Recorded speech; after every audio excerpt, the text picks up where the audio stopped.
morning, everyone, and welcome back to this sixth session of the Responsible Artificial Intelligence course. And today, again, we have with us Mr. Amod Tarkar for his second session on preserving the privacy of AI part 2. And he's going to talk about secure federated learning. So, over to you, Amod. Thanks, Prachi. Hi, everyone. Let's get started with this session of privacy preserving AI in part, which is securing federated learning. So this session will be followed by Snehakumar Sahani from Persistent, who will be taking more in-depth session on differential privacy.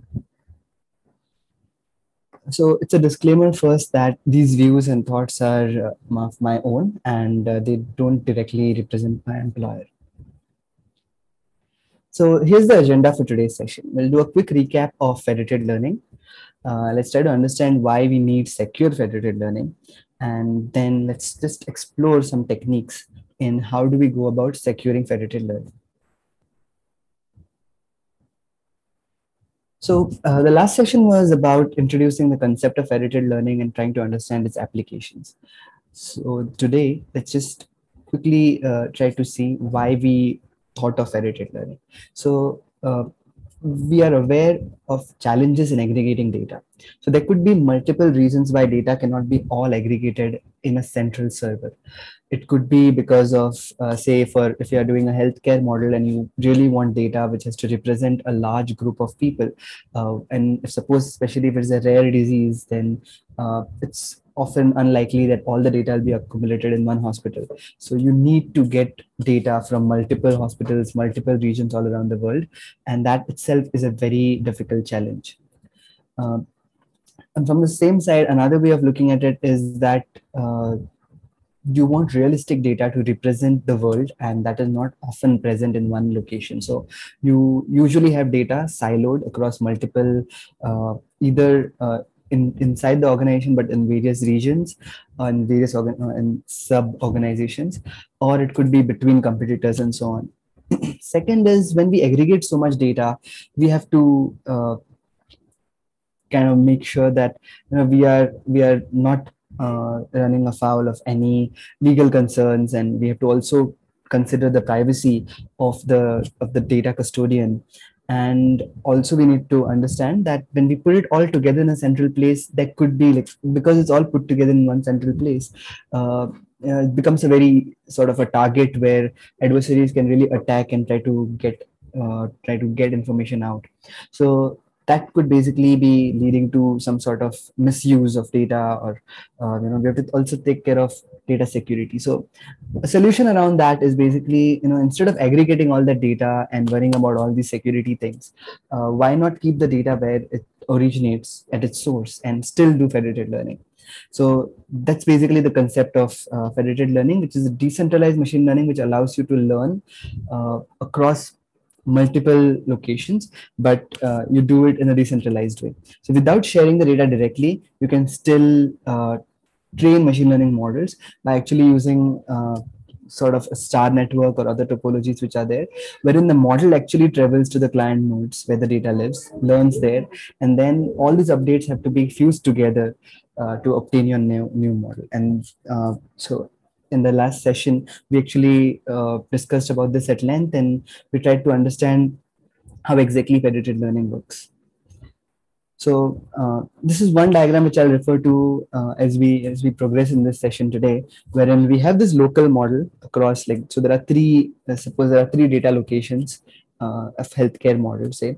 One is a community hospital, another is a research medical center, and third is a cancer treatment center. And each of these have some private data on which we want to actually learn machine learning.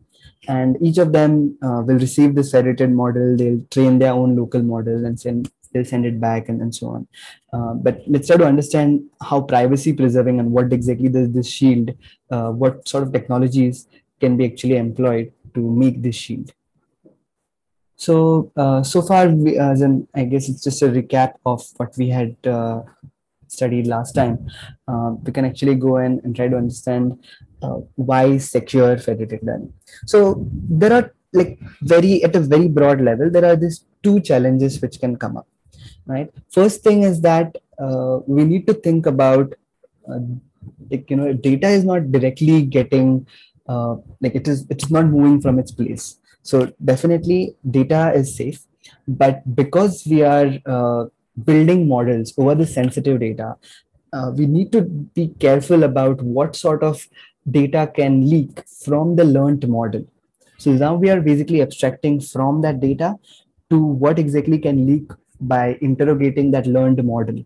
Uh, what can you really infer from those weights which are actually getting transferred to this aggregator? So there are concerns regarding information leakage, and this is not direct, it's not row by row, but it's still sensitive area because the data itself on which we are trying to train this is sensitive, and upfront solutions around information, to protect information leakages are things like differential privacy, homomorphic encryptions, and multi-party computations. And we'll take a deep dive on it in this session. But that's one broad category in which, you know, why you have to really think about securing federated learning, because by default, federated learning is just a learning protocol. And it has a very nice virtue that data is not moving from its source location. So we get data privacy kind of for sure, but then you're still what exactly can be learned from this model. That is a very interesting study, and we'll basically, you know, try to understand that more. The second set of challenge actually arrives from the collaborative nature of federated learning. So federated learning is not possible with just a single party as such. You have to have multiple parties. Now, in case you switch over from a scenario wherein all the parties are really, you know, trusting each other, and the aggregator is also very well trusted, in those scenarios these kind of conditions may not arise. But imagine a scenario wherein you basically are talking to multiple entities which are sort of competitive, or could be basically, you know, working on a subset of data which is kind of, you know, very private to them.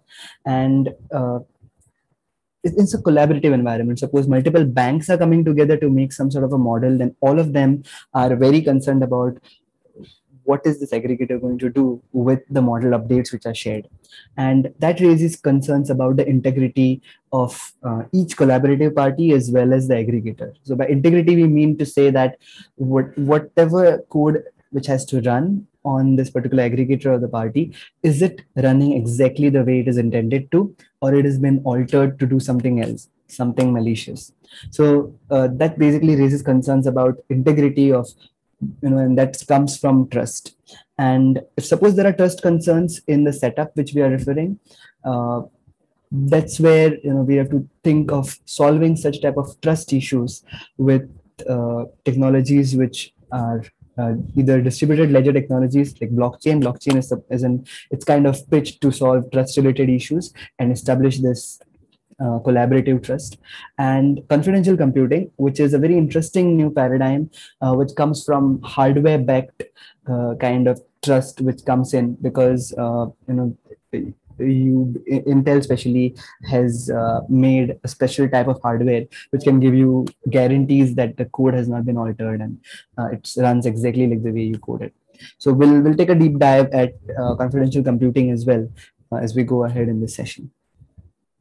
So yeah, as we go ahead, we'll basically try to understand all these various privacy preserving techniques in sort of 3 steps. First step is what exactly is this technology? What does this technology offer?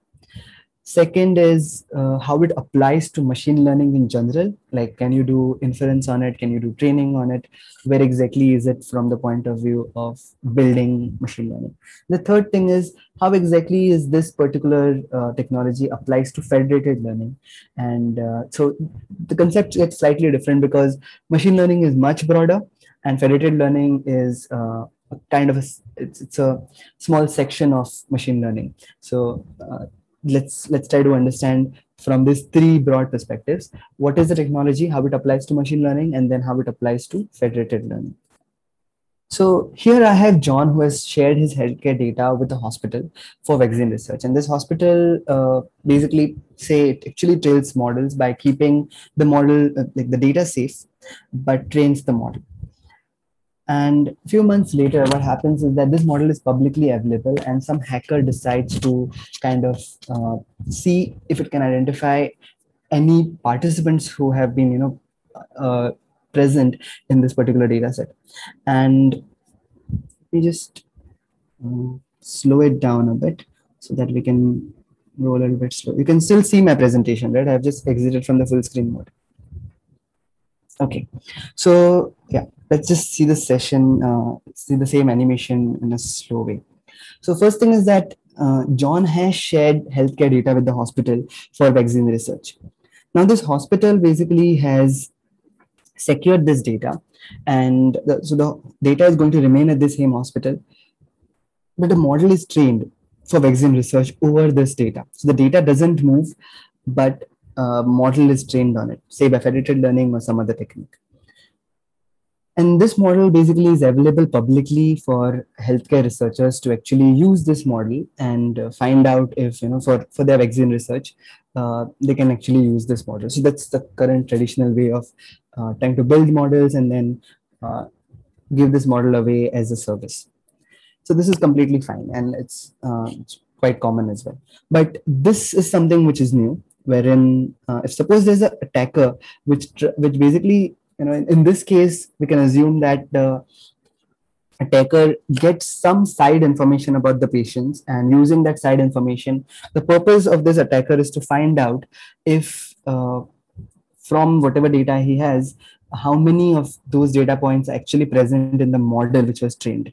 So again, to repeat, the model exec is in the weights or the actual data is kept safe at the hospital, but the model basically is out there for public, and this particular attacker is attacking that model to find out if certain patients were there in the training data set. So if this person adversary is able to identify certain patients, it can pass that information to, say, some insurance company who is open to such data, and that insurance company can basically use this information against you, in, say, it basically directly increases your premiums or some sort of, it does a kind of malicious act, and what you get as an end result is that your premiums have increased, and you did not directly, you were not aware of how exactly your data reached here. And that's kind of what this insurance company and the attacker did together as such without your knowledge. And what you get is that they now know that you are having a higher cancer of risk, and it may be even possible that you don't know that you have that high cancer risk or something that way. So this kind of acts are kind of dangerous, and that's what we can take a deeper dive in. So if we try to understand what exactly happened here, is that did the hospital leak data? No, hospital did not leak data, because hospital kept the data where it's supposed to be in the hospital and trained the model.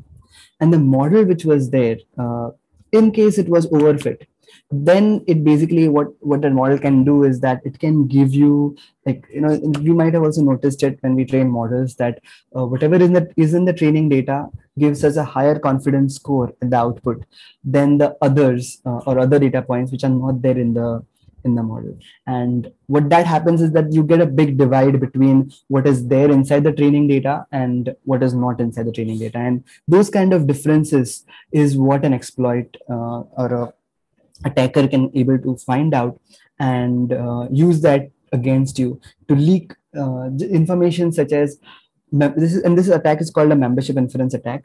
And in this sort of attack, the purpose is to find out if you can figure out or pinpoint a few people who might be present inside the training data set. So that's the scenario in which we have to start thinking about, saying the data is safe, but the model is out there, and what exactly can adversaries get or learn from this sort of exposed models. And that actually brings us to why some sort of security is required when we are performing machine learning in general, as well as in federated learning. So let me cross check again. So what screen are you seeing right now? Are you seeing the animations, or you're seeing the browser? Browser screen. Okay, then what I'll do is I'll stop sharing and I'll share the screen again. Okay, now are you seeing the animation? Yeah. Okay, so let me quickly just replay this animation so that we build context again. So we know that the like we can share data with the hospital, and hospital has to keep the data safe, and the hospital does that, but trains a model which is then open for public use. And then this model is basically susceptible to attacks. So if an adversary tries to find out, and the exploit basically is you want to find out, can you leak any information about whose data was present in the training data set. So you don't want to, isn't like the task is not to leak that patient's data directly, but you just want to find out if that patient was present in the training data set. So, and if you do that, basically you come to know that that patient was there in this particular study. So you sell that data to an insurance company, say, who is kind of, going with sort of a nefarious inclination over here, and they try to, find out if, and increase your premiums. And basically in this whole setup, uh, what actually happened was that that model was attacked. It's not, that model did not leak the data rows directly, like the actual data point, but what this attacker could get is whether that particular patient's data was present in the training data set or no. And just with that information, they can then, try to run some other, like, other adversary attacks and so on, and they basically, can use it for their own personal gains. And that's the scenario which we can get into when we train in federated learning. So suppose this model is made available for public, what kind of things can this particular model leak, and how can we protect against it?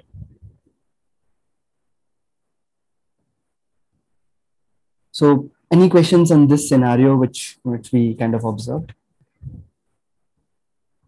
Let's try to see how can we prevent this sort of a thing. Let me go back to full screen.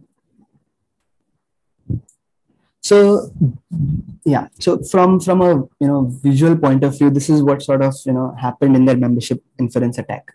So we have something called as this membership probability, which is basically the probability of whether this particular data point was present in the training data set or no.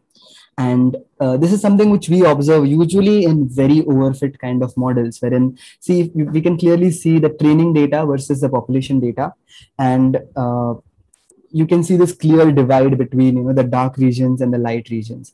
And so the light regions are kind of, the probability is low, and the dark regions are probability is very high. So any data point in this kind of region, you're more certain that that data point was actually used in the training data. And that's something which this particular membership inference attack kind of exploits, and the adversary comes to know whether that particular data point was present in the training data or no. And we ran some experiments on this, and basically this, what we're observing, right, it's not that very common. It basically happens when you have sort of overfitting happening, or there could be multiple other reasons why this could be happening as such.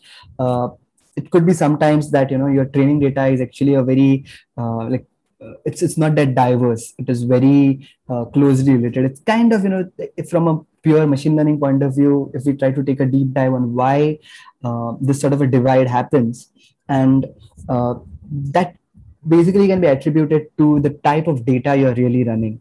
So oftentimes, if you increase the size of the data set, then this kind of neutralizes, and you don't really get these extremes observed.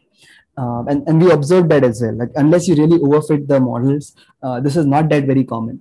But when we are really talking about scale, and especially when you don't have diverse data, that's the time this becomes pretty important.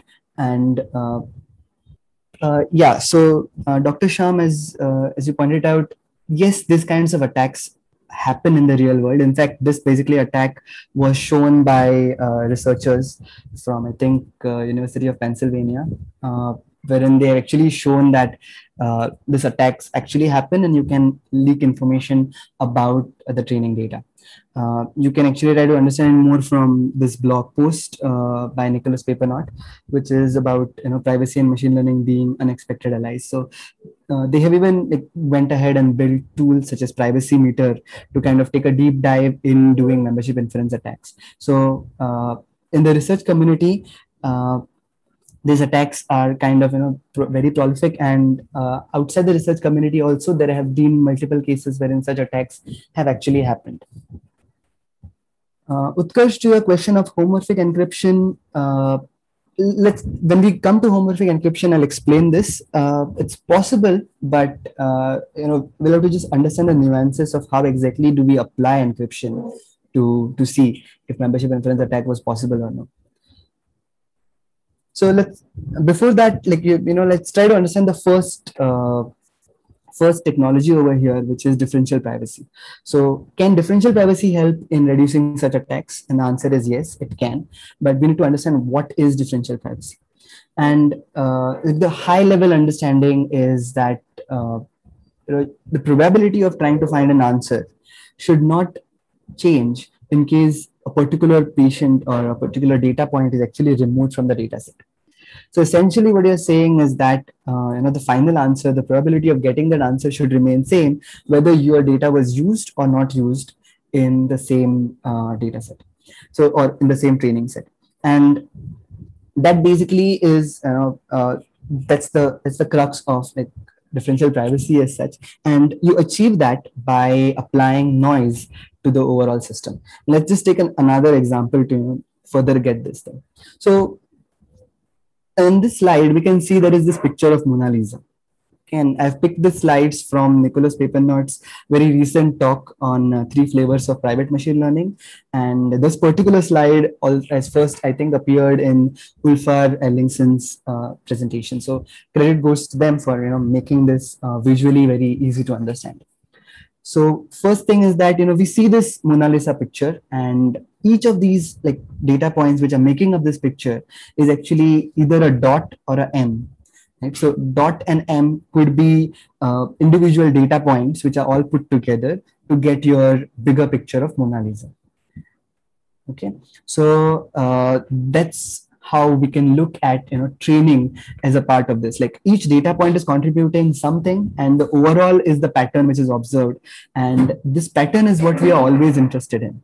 Right? So what differential privacy can do for us is that it can add some noise on these data points. Each data point is flipped by, say, probability of 25%. So we basically randomly go in, and instead of using the real dot or a real M, we basically use this technique and we add noise to the system, so that we'll randomly go and actually change some dots to M. And when we do that, at an individual level, yes, you're changing the data point, but what happens in the bigger picture of what is the overall pattern you're trying to learn is that pattern, as you see over here, is very noisy, yes, but it also shows the Mona Lisa picture clearly. So this is the analogy in which differential privacy can really protect your data point. So what happens in this case is that if you pick any data point, or you do say machine learning on this kind of data, even if you leak that data, you basically just you can never be sure if that dot or that M actually came from that person. So and also, because we are adding this noise in a very systematic way, we know how to get rid of this noise as well. So that's something which we can do at this is noise basically being added at the data level.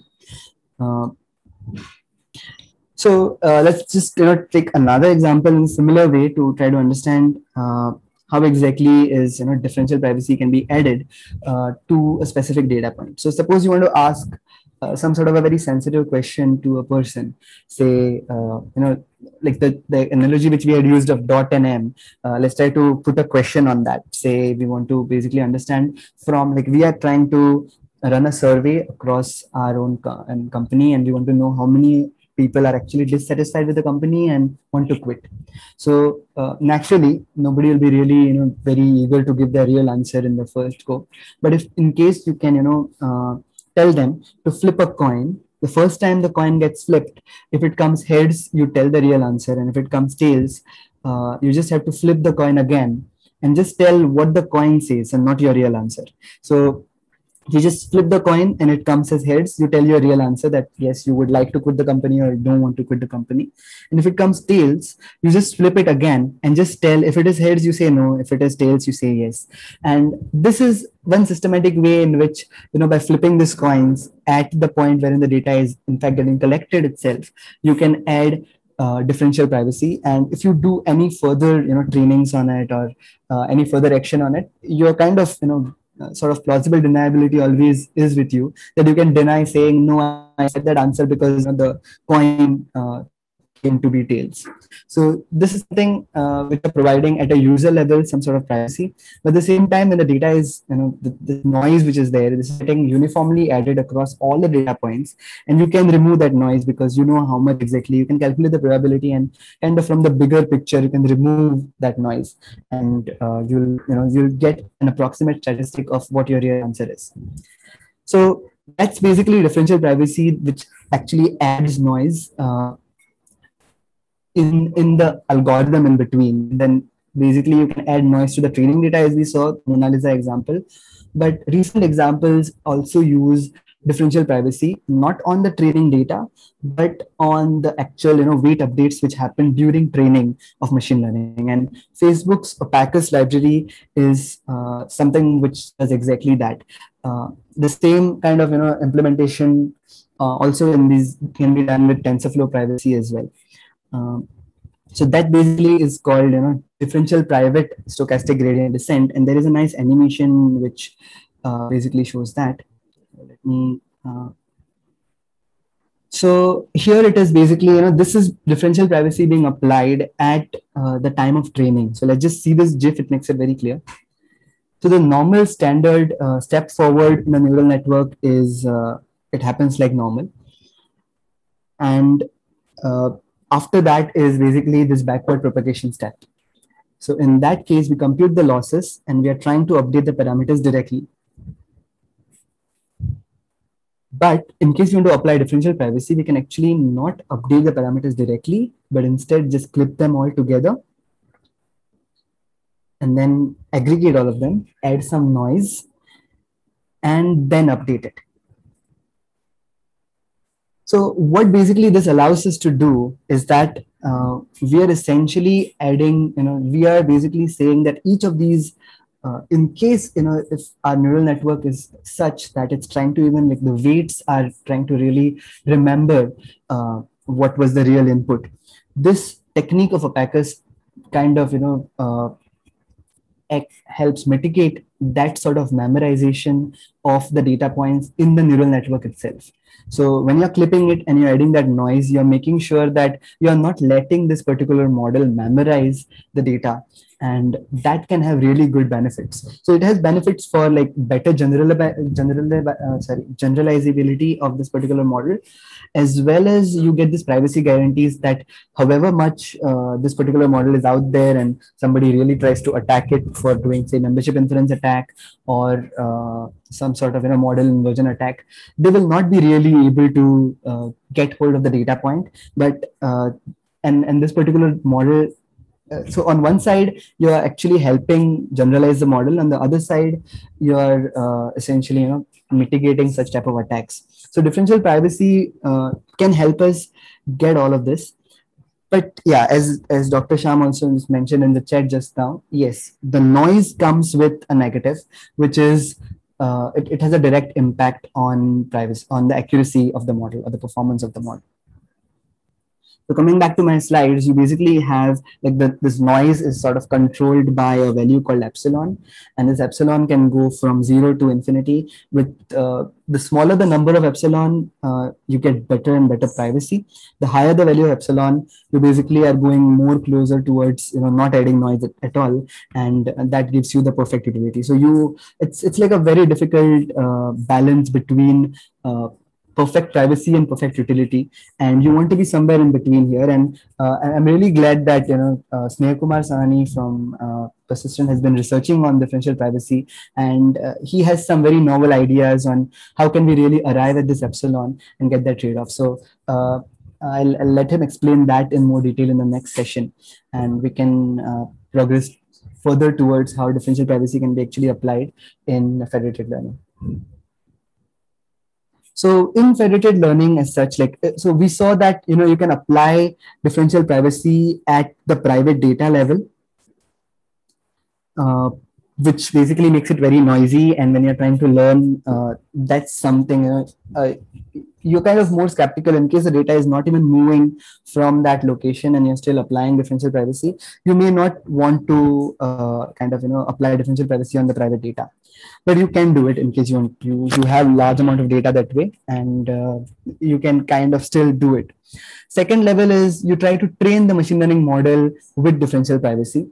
And if you do that, again, you have to compromise on the accuracy a bit, or you basically have to scale up your data to kind of, compensate for that sort of accuracy shift, which will happen because you're training in a privacy preserving way. And the third option basically is a little bit simpler, but again, challenging from a real world implementation point of view. That is, for every time you are going to send your weights up to the federated training server, you basically apply this differential privacy on those weight matrices. So you are not sending your weight matrices in the clear, but actually you're sending a differentially private version of that matrix and sending it up to the federated server. And the federated server will actually put together these noisy updates and get you updated parameters, which you will continue training further. And so what is actually observed in the industry is that when you have a large number of such parties, like when you are aggregating over say 10,000 or 20,000 different phones, and you're applying different if you're applying federated learning across say cross device kind of scenarios, differential privacy really can help you there to protect data from users' phones as well as those models. And also because you're operating at that sort of a scale, your noise can nicely be cancelled out, and you get good observations there. But in case of less number of parties joining in, like just 4 or 5 parties joining in, and their data size is also pretty big, differential privacy basically to achieve the same level of differential privacy and get those privacy guarantees, the noise which you need to apply actually is quite large, and that basically makes it a little bit harder to apply differential privacy in this sort of a setting. So basically, in those settings, differential privacy is often combined with other techniques to achieve the same level of guarantees. And we will take an example and take a deep dive on exactly how that is done after we learn our second important technology here. So that's what I had about differential privacy. We have a session also coming up which will take deeper dives on differential privacy. But with respect to how it is applied in federated learning, if there are any questions, we could take them here. Okay, so I think we can go ahead with learning our second technique, which is homomorphic encryption. So the concept of homomorphic encryption is kind of straightforward, and it's something which is like very desirable, but at the same time cryptographically pretty difficult to do. So we think of plain space and cipher space whenever we are talking about homomorphic encryption, or in encryption in any general sense.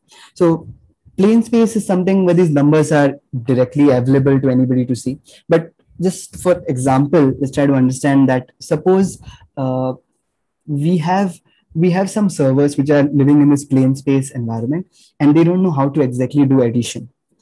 So they want another server which basically can operate in some other zone, which can do this addition for them, but they don't want to actually reveal this actual number 3 and 5 to this server, the third party server. So this particular 2 servers which are there, this 3 and 5, they want to do the addition operation, but they don't know how to do the addition operation. And basically, they are also very apprehensive about sending this data in plain text onto the cipher space, and they don't want the cipher space to decrypt and find out what that real number is. So in a very for the sake of explanation, in a rudimentary system, you can say the encryption is 2 times x. So every time you go from plain space to cypherspace, you just multiply the number by 2, and this encryption scheme is only known to you. So only you know that you need to multiply it by 2, but the cypherspace doesn't know that it needs to be multiplied by 2, or what exactly is the decryption which needs to happen in the cypherspace. So what you do is that you encrypt this number and you send it to this other server. So you encrypt the number 3, it becomes 6. You send the 6 to this cypherspace. You take number 5, you encrypt it, it becomes 10. You send it to this cypherspace. Now, the breakthrough of why homomorphic encryption schemes are better than other encryption schemes is that normally when you try to apply any cryptographic encryptions, the end result is kind of a hash which is most oftentimes not really usable. Whereas when you do it using homomorphic encryption schemes, this end result is still usable. You can do certain mathematical functions with it, like addition, multiplication, etc. And that's what basically makes the homomorphic encryptions really powerful, that you go to the cypherspace, but still some operations can happen in cypherspace. So in this case, these 2 ciphers are being added by this server, and the answer is 16. Again, the server doesn't know what exactly 16 decrypts to. So this server is basically just doing the operation and giving you back that result. And when you get it back, you kind of know the decryption. So you do it and you basically get your actual answer. So in this sense, what you did was that you actually got the operation done, but you did not reveal the numbers 3 and 5 to that server which is operating in cypherspace. So this has like lots of advantages basically. And if you try to apply it to some sort of a machine learning system, then basically you can essentially this is something which actually has been happening as well with some sort of structural data. There are startups which are doing this at scale. So what they say is that you can homomorphically encrypt your data and give it to us in this particular cypherspace. And in that cypherspace, we will use this encrypted data and we will train a machine learning model just by using this sort of homomorphic encryption kind of operations. We can actually make a model out of it, and we will keep that model. So basically, your data was sent to the server, but in an encrypted format. And using that encrypted data, the cypherspace server basically could actually train a model on this encrypted data. And then later, whenever you want to use it, you can basically, again, just send your data to this server. The server will do the prediction. Again, the output will be encrypted, and that encrypted result will be sent back to you. And only you know the decryption there. So you can decrypt it, and then you can come to know your answer. So essentially, you're using a server, like say something like AWS or Azure, to do your actual machine learning.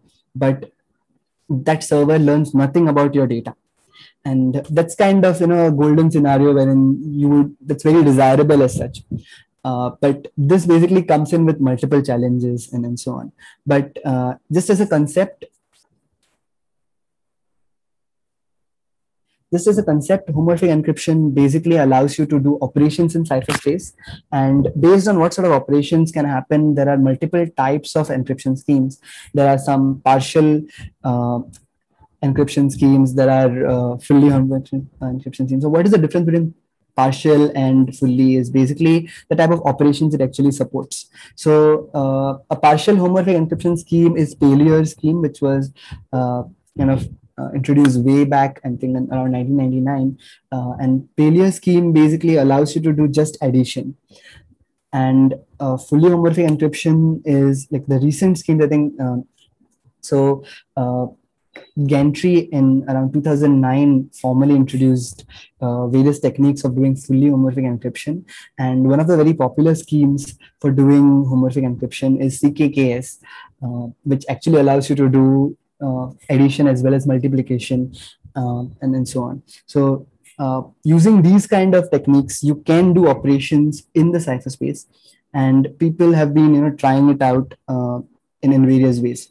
So like we can actually try to take an example of how will we how can Palea scheme be used.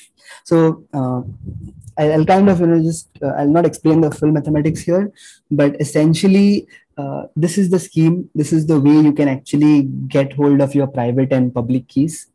So you keep your private key with wherever it gets generated, and public key is something which can be used for encryption. So this is how encryption can work. You can pick some number, which is say your message is M and you want to encrypt it. Then you can go to ciphertext using this formula in Palea scheme. So with this ciphertext, basically you get your actual ciphertext. You can pass it on to the server which can do these operations on ciphertext, such as addition. And when you get the answer back, you need to run this set of mathematical operations on it to actually get your model M or your message M back. So using this and explain the math behind this is actually beyond the scope of this session, but I would encourage you to read about it in these blogs and try to understand more of how exactly it works. But essentially from our point of view, what we need to understand is that you can do certain addition operations in the encrypted space with this. So essentially, in case you have the public encryption of M1 and M2, and you want to really get M1 plus M2, then this basically using this multiplication in homomorphic space, you can actually get M1 plus M2. You can also, Palea scheme also allows you to multiply the ciphertext with a normal plain text number. So in case you want to multiply M2 to this particular number or a vector, then you can do it using this particular formula, and you basically get M1 multiplied by a plain text M2. So using M1 plus M2 or M1 into a plain text M2, you can basically essentially do a lot of things in this ciphertext, and that basically, and because it's kind of protected using these homomorphic properties, you're not really leaking the data directly, but you're still getting operations done. Right, Trupti, as you say, it's closely linked to RSA algorithm, but there are slight changes around that to actually go on do specific, to actually get this homomorphic properties. I would encourage you to read this blog to learn more. So just I have skipped to a few terms before we get to here. It's like, so in Palea scheme, we did not see the noise factor coming in much, but when we go to other schemes like BGP or CKKS and so on, with homomorphic encryption comes a little bit of noise every single time you try to do some computation. And the way to understand it in very simple terms is something like this. You have some plain text, you add this heavy mask on it, and you add some initial noise to actually get your ciphertext. The ciphertext is something which in cypherspace operations can be done, and you're given the ciphertext back. And when you remove this mask, the end result is the actual result, as well as some final noise. So it's important to notice that there is some initial noise and there is a final noise. And that's something to basically remember when we're trying to do homomorphic encryption. So in case wherein this particular noise, as you keep doing various operations in the cipher space, this noise keeps getting increasing. And if it actually increases even more than the mask which you're trying to apply, then what happens is that there's overflow, and because of which you basically lose the end result. So ideally what you should have been getting is result plus final noise, but if this noise becomes extreme and it overflows, then essentially you lose your actual result, and all you get is just ciphertext. So there are some sort of mathematical limitations of what sort of operations can happen, and you need to be more aware about this noise parameters and so on. And till the time you remain constrained in this environment, you're fine. You can actually do various operations, but there are scenarios when this sort of things happen, and you have to be careful about it. So, and also this is something which is like this is sort of handled in these various schemes, which is actually implementing all this homomorphic encryptions. But we just need to be aware of such things, such kind of operations happening. In case you guys are interested, I have we can also try to see the actual homomorphic encryption code as such. Or in the interest of time, we can cover it up and maybe we can get back to it later once we do the session. But so let me know about it in comments, and I'll note it down, and then at the end of the session, if we have time, we can come back and see some code as well on that. So yeah, how it applies to federated learning. So in federated learning, you can basically there have been examples wherein you can actually do homomorphic encryption on the data itself, and you can ship it to the server and do training in normal machine learning. But that's something which can be avoided in federated learning because you don't have to encrypt the data, because the data is not really leaving its source. So what you are more concerned about is the way the local model is training, and actually you have to protect your weights. So homomorphic encryption can be actually applied on the weights, because if you try to remember the fundamental concepts of federated learning is that these weights are what is getting shipped to the federated server, and in the federated server, basically they are just getting aggregated, or some sort of operation is happening, and aggregation can be done using homomorphic encryption. So essentially, you can apply homomorphic encryption, and you can do this federated learning or the fusion of these various weights in ciphertext space. So that's where homomorphic encryption can apply here.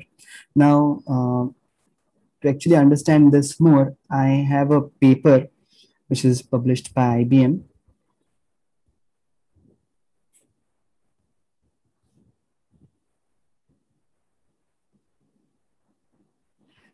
Okay, so I have noted down that we would like to see the code demo, and we'll come back to it at the end of the session.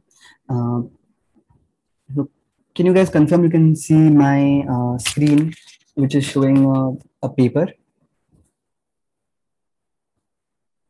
Okay, so this basically is an IBM paper wherein they have tried to. So basically, the problem which they found is that when we actually try to do machine learning or this federated learning in local DP mode, or basically trying to apply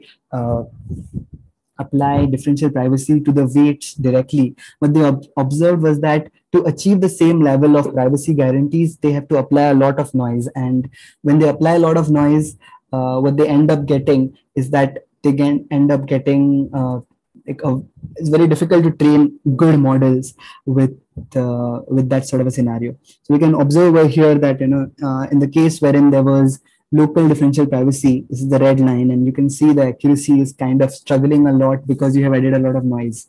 So you are in around 0.7 kind of a range. And in case you had not done anything, like no privacy and a central data place, that is the green line over here, which is kind of very strong. Right? So that is the case wherein you have no privacy. And with differential privacy in a cross silo case, you kind of see that there is a pretty big gap which actually happens. So to basically overcome that, IBM paper really applied, they combined these two things. So they do apply differential privacy to the weights, but what they do is that they try to do the aggregation in homomorphic encryption space. Right? So let's just try to understand what exactly they're trying to do. So this is basically their algorithm which they follow. So what they do is that they compute this. So they compute these weights, which are the updated weights of the model. And when they are sending it to the aggregator, they basically do the public encryption or public key encryption of this particular value of the matrix and send it to the aggregator. Now, one question you may ask is, in this setting, because there are multiple parties, who exactly is holding this private key, right? So the normal, like the first level homomorphic encryption of failure scheme cannot be applied directly over here, because if you want to apply it directly, you have to share the private key between the parties. And if you share the private key between parties, then each party can actually interrogate and try to get something out of the end result. So it's kind of not recommended to have the same key across multiple parties. So for that, what they tried to do is they found a variant of this failure scheme. It's called the threshold variant, wherein instead of just having one key, what you get is that you get a set of keys, a set of secret keys when you try to do homomorphic encryption. So you basically get one public key, but say you get 10 private keys, and these 10 private keys can be kept with various of these parties. So each of them gets their own private key. But what's important is that this is the threshold variant of the Peleus scheme. So this each key is on its own not able to decrypt the full encryption. So what you do is that you have these 10 keys, but they are called partial keys. And then there is a threshold, which is the minimum number of keys which have to come together to basically do the decryption. So in this case, say the number of keys which have to come together to do decryption is 5. So you have 10 partial keys, and at any point of time, if you have decryptions from 5, then you can put together and get the end message. So that's what happened in this example, where so what they do is that they get their weights, they apply encryption on it. They do apply differential privacy on these weights, so that in any case, if that gets somehow leaked, then they want to protect it. So they do apply differential privacy, and they send it across to this aggregator. Now this aggregator basically computes the aggregation, and it has this. So over here, it has this something called as encryption of the result, RS. Right? And this is the public key encryption of the result. Now what it does is that it cannot decrypt it because it doesn't have the private key. So it sends it to this partial decryption. So basically what happens is that this particular encrypted result is sent to five of these ones, who each one of them does some partial decryption and sends that partial decryption back to the central aggregator. So if you receive 5 partial decryptions, you can basically combine it together and you can get your answer, which is the final aggregate. So basically the actual weights in the aggregate are revealed to this aggregator, and it puts together a new model, which is again shared between all the parties, and the federated learning continues. But most important point to note over here is this aggregator learns nothing about individual parties' weights. So those weights are completely protected, first level by differential privacy and the second level by homomorphic encryption. So with this both schemes together, we have pretty good grip on trying to protect the privacy of the end users here. And the aggregator just does aggregation and can reveal only the aggregated result, which is pretty good. So I would encourage, I have put a link of this paper as well. I encourage you to read through this paper. So the next session basically is secure multi-party computation. And this is kind of an alternative to homomorphic encryption, but with a slightly different twist. So this is basically how a multi-party computation can happen. So in homomorphic encryption, what we had seen was that we basically wanted to kind of keep the, as in do some operations on a number without actually revealing that number out to other parties. And in this case, what we do is that we try to keep the same number encrypted between two parties. But what we try to do is that we basically divide that number into shares. We basically say we want a number 5 divided between 2 people. We can keep it as 2 and 3. And individually, we basically make sure that these 2 parties cannot talk to each other. And if it is just this party alone, that party cannot come to know what the full number is. All that party knows is that the number is just 3. And in case you want to basically ask this to do some computation in this sort of an encrypted way, what you do is that you tell both the parties to say, you want to get this number multiplied, say, by 2. And what you do is that you tell each of these parties, saying individually, you just go ahead and multiply the number you have by 2. So what they do is that they multiply their each number, which is like 4, and in this case 6. And what you get back is you just get 4 and 6. And this parties individually don't know. Basically, all they did is that one operation which they were told to do, but they don't know the bigger picture of what that number was.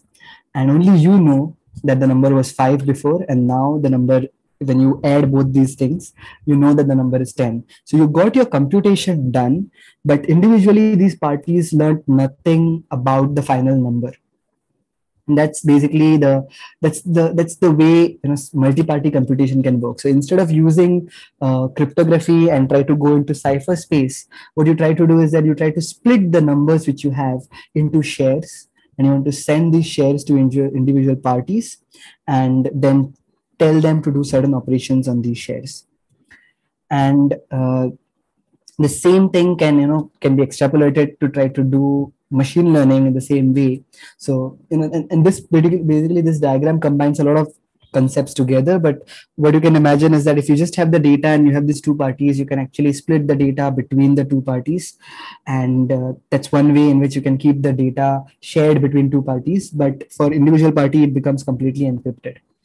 Now the model also which you have can be split and can be sent to these both parties, and then you have to devise a technique wherein you want to actually do machine learning, or say stochastic gradient descent, or actually breaking it into mathematical functions. You do operations like ReLU and matrix multiplication when the data is actually in this sort of a format.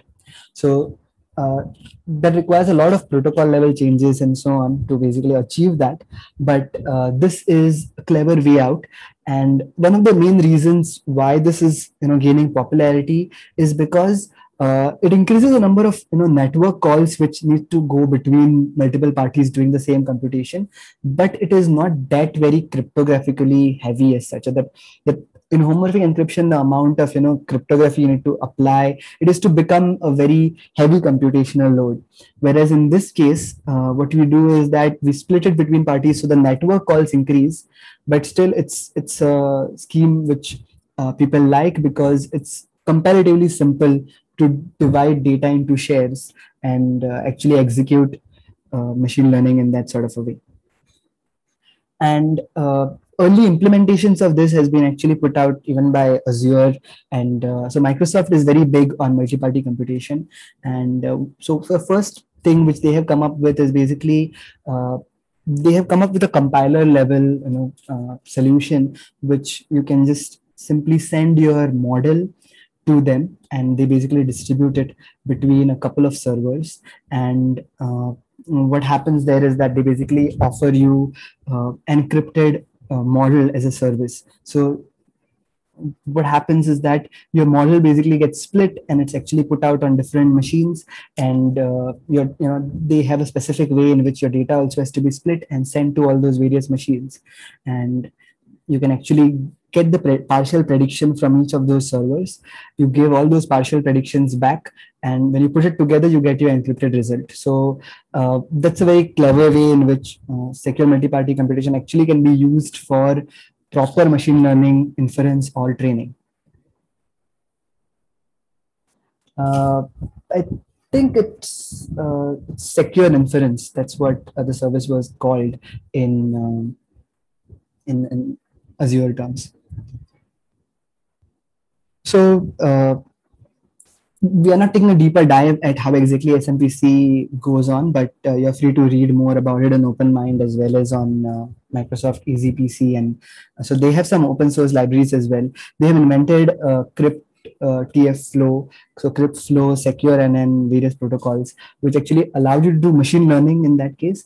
But specifically to federated learning, what's important is that you can again keep your local models and all that exactly as it is, and you can basically get to these weight matrices. And those weight matrices, instead of like earlier you were applying homomorphic encryption or you were applying differential privacy, instead you basically can form a collaboration between these various parties and split these matrices across different parties.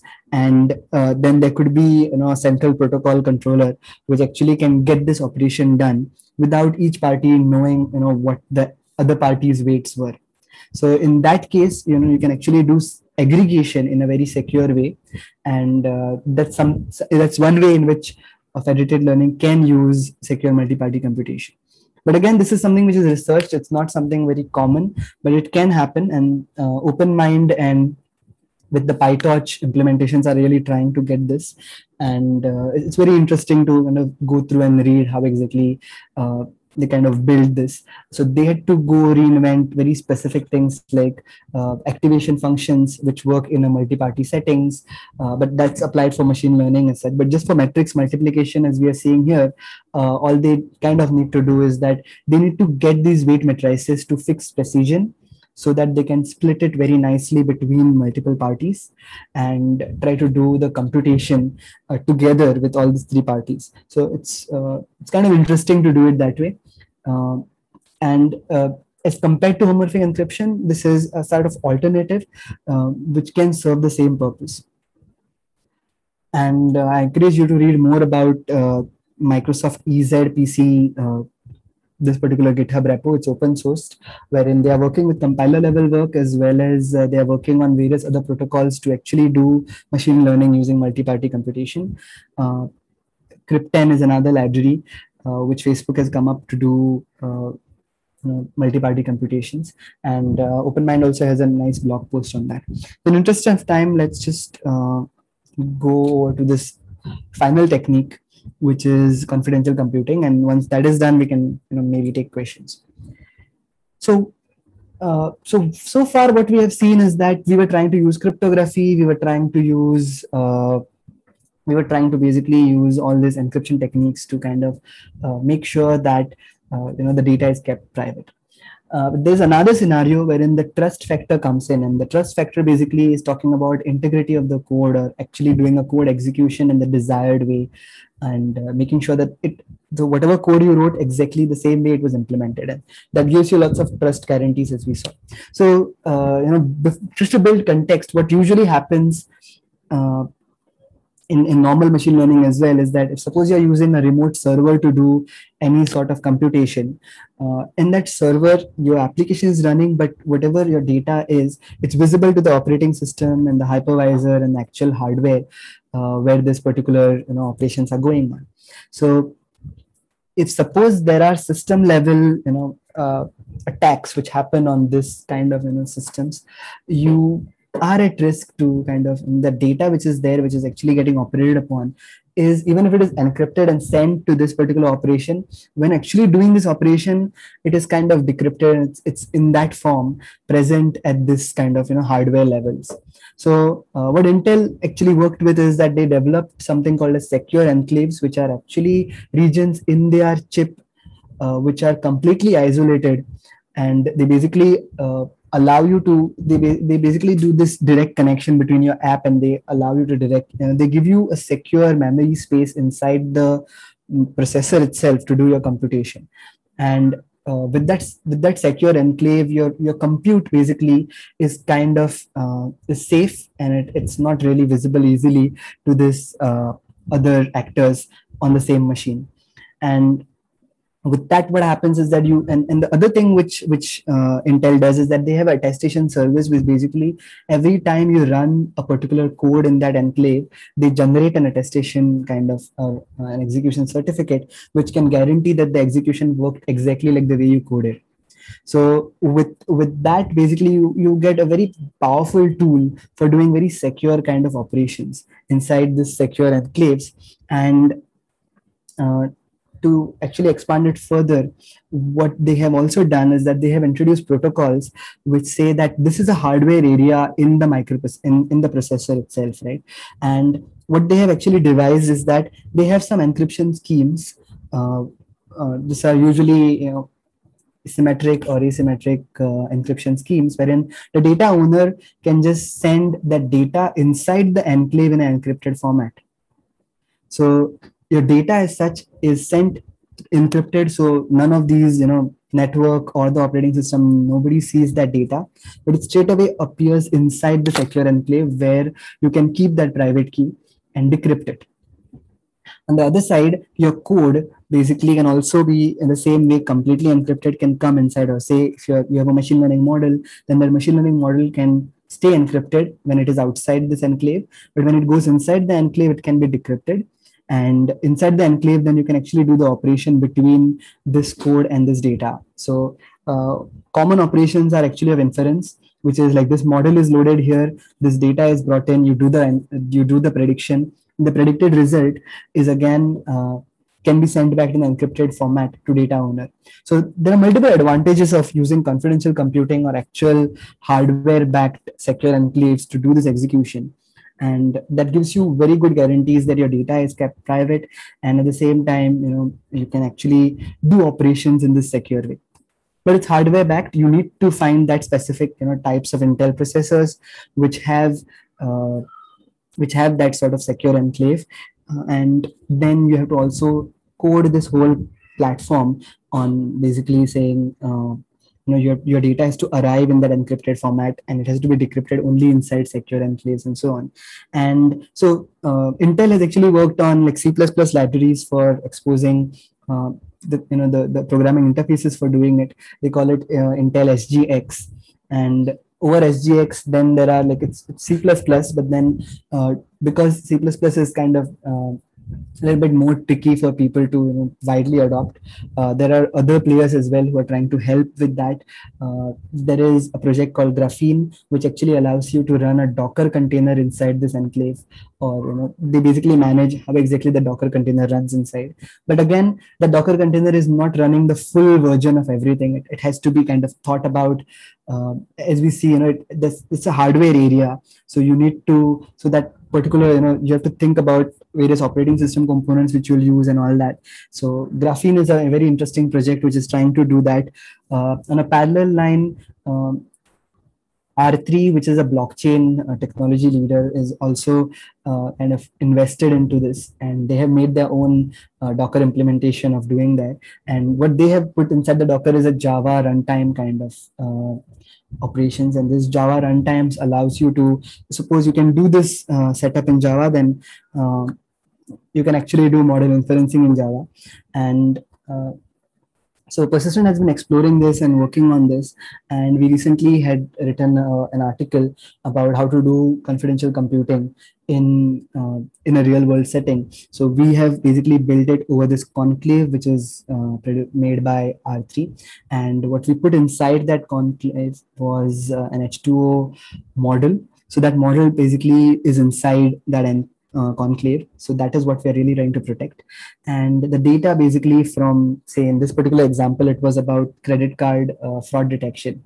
So it's like this particular end user wants to get the prediction from this model, but this model is also needs to be protected. So if you run a normal machine learning service and you just send this data in plain text to this service, probably the service can make a copy of that data or do something like that. On the other side, in case we have this model, if it is directly shipped to this users, then again there is a risk. It's a model which we want to protect. So this setup basically helps in getting there. So you have this model which is nicely sitting inside the conclave. Your data comes encrypted all the way inside the enclave, where it actually can do the operation of doing the prediction, and then that result is then sent back to the client. So in that case, the service did not learn anything about that particular data point, but it still ran the prediction. And the data owners are also happy because their data was protected. They got the result as well. And so one thing which was kind of interesting over here is that you want to still trust that this operation was successfully, like, it did not do anything different from what was told, or which was basically what was discussed earlier, that what they will do is that they'll take this data inside your secure space, they will just run the model and give you back the prediction. So nothing else supposed to happen inside secure enclave. You're not supposed to make copies of that data. You're not supposed to do any sort of other operations on that data. So that sort of guarantees is what is provided by this attestation service. And this attestation service says that we have checked this particular code, it does exactly what it is, and here is a certificate which says it actually operated the same way. So with that sort of guarantees, there's a peace of mind for this data owner to actually get the prediction without being scared of sharing their data to this particular service. So that's how confidential computing can be applied to machine learning in general. To federated learning, this is something of a very interesting research scenario, because the actual memory inside this enclave is kind of controlled by these chips, and so it's hardware backed. So you need to be very aware of this how much space is actually present inside that particular enclave, and which so to give you an example, simple things like if you just want to load pandas in a secure enclave, it's very difficult. So unless you basically figure out a way of uh, actually loading Python properly and the Python runtime properly, just loading pandas could fill up the whole memory which could be there in this enclave. So there are some challenges, but there are various companies who are actively, like Pingyan is one company who are actively trying to figure out if you can try to actually do machine learning in an encrypted space, and they have written about it, and they have a service as well which tries to do something like this. And it's very interesting to see federated learning in this sort of a way.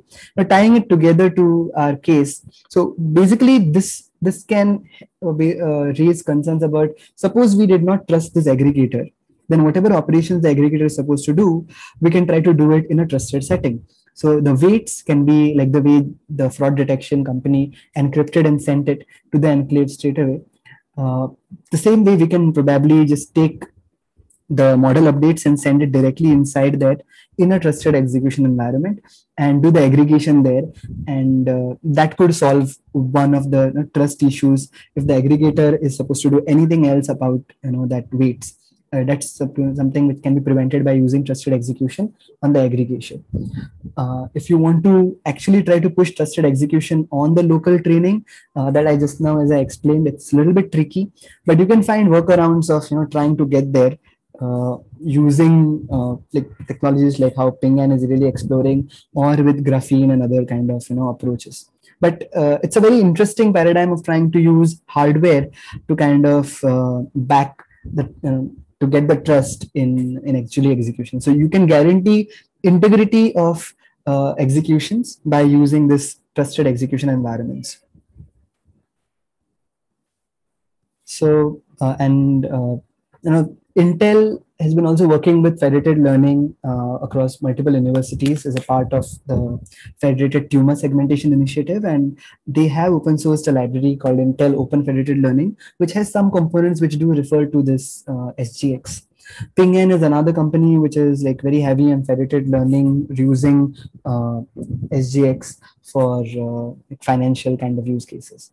And PyTorch and PySIF, they are kind of just expanding the envelope with respect to what's possible, and there are examples using graphene on these.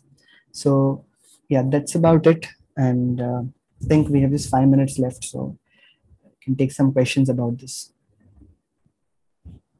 Hi, Amok. It's Reenal here. Hi, Reenal. Yeah. So the last topic which we have discussed in terms it's related to the Pong. We are actually doing the operation in shape, or like is a federated learning in that actually. It's like a bigger challenge in itself. Is it the research area it's going on, or it's done actually? That's what my question is. So yeah, it's a very good question. So partially, some problems have been solved. Like if we try to see federated learning server, what it's trying to do is that it is trying to just aggregate some matrices, and in case you can do it and Java backed. There are some enclaves like Corda actually have Java backed kind of services which allow you to do this matrix operations. So that's something which can be used for doing it, and some partially it has been already done as well. Okay. But the bigger picture of as you might recollect, like I had put a slide which says where is the state of the technology, where it has been used, and how it applies to federated learning. So with respect to machine learning, it's something which is still in active research. Like there are multiple implementations. There's some people have been actually able to do it in some specific constraints and so on, and in some cases it actually has been possible, like the way we could load a model for inferencing. In that case, in the same kind of using that same kind of options, we can also do a federated learning, or that aggregation inside this particular trusted environments. Okay, Rashi, I'll just take one question which is from Dr. Sham about Azure Confidential Compute. So, Dr. Sham, the way we have tried to do it is actually using Corda's Conclave, and what we have, what we have in our experience, what we have done is that we have worked with H2O libraries, and using the Java-backed implementations, we could load the model for model inferencing, and we could do that. So we have to be more aware of what sort of RAM and all those, like not exactly RAM, but memory areas which are actually allocated on this. But trusted executions is actually much more larger topic, and I would encourage you to read more about it. It's for like anything big data. It's kind of still, it's sort of in research, mainly because of the limitations of memory inside trusted executions, but actively there are multiple solutions being applied to overcome that. Thanks everyone.